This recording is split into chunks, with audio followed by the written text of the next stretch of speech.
بسم اللہ الرحمن الرحیم۔ ریگستان کی خاموش ریت پر بھی کبھی کبھی ایسی کہانیاں لکھی جاتی ہیں جو انسان کو اندر تک ہلا دیتی ہیں۔ یہ کہانی بھی انہی میں سے ایک ہے، وفا، درد اور محبت کی کہانی۔ ایک بار کا ذکر ہے کہ تھر کے ریگستان میں ایک چھوٹے سے گاؤں کے قریب ایک بوڑھا شخص بشیر اپنے اونٹ لالو کے ساتھ رہتا تھا۔ لالو اس کے لیے صرف ایک جانور نہیں بلکہ اس کا دوست تھا، ساتھی تھا اور زندگی کا سہارا تھا۔ بچپن سے پال رکھا تھا، برسوں کا ساتھ تھا۔ گرمیوں کی تپتی دھوپ ہو یا سردیوں کی ٹھنڈی راتیں، دونوں ہمیشہ ساتھ رہتے۔ بشیر کے پاس کچھ زیادہ دولت نہیں تھی۔ وہ لالو پر سوار ہو کر گاؤں سبزیاں اور دودھ بیچتا اور جو تھوڑا بہت کماتا اسی میں گزر بسر کرتا۔ گاؤں کے بچے لالو سے بہت محبت کرتے تھے۔ وہ انہیں اپنی ناک سے ہلکا سا دھکا دیتا اور بچوں کی ہنسی گونج اٹھتی۔ ایک دن بشیر بہت بیمار ہو گیا، بخار میں تپتا چارپائی پر بے ہوش پڑا رہا۔ لالو اس کے آس پاس چکر لگاتا رہا، کبھی اسے سونگتا، کبھی زور سے آواز نکالتا جیسے کہہ رہا ہو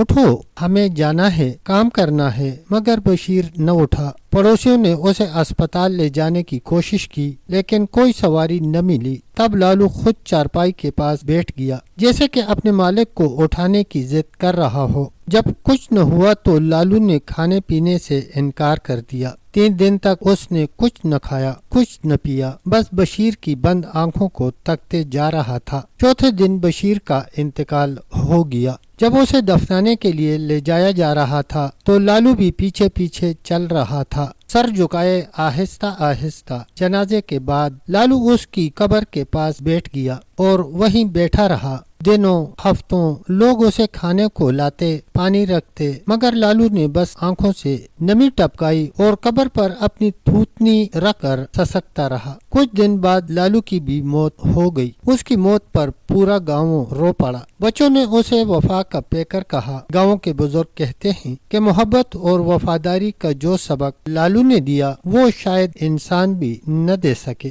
یہ اونٹ نہیں، بشیر کا سایہ تھا۔ آج بھی وہ قبر کنارے لالو کی خاموش تصویر، ریت میں جذب آنسو اور سچی محبت کی کہانی سنا جاتی ہے۔ محبت اگر سچی ہو تو ریت بھی آنسو سمیٹ لیتی ہے۔ لالو صرف ایک جانور نہیں تھا، وفا کی زندہ تصویر تھا، اور آج بھی اس قبر کے پاس ہوا میں اس کی خاموش سسکی سنائی دیتی ہے۔ پیارے دوستو، اگر ویڈیو اچھی لگے تو ویڈیو کو لائک کریں، شیئر کریں، چینل کو سبسکرائب کریں اور کمنٹ سیکشن میں اپنی رائے کا اظہار ضرور کریں۔ تب تک کے لیے اتنا ہی، ملتے ہیں ایک نئی ویڈیو کے ساتھ۔ تب تک کے لیے اللہ حافظ، اللہ نگہبان۔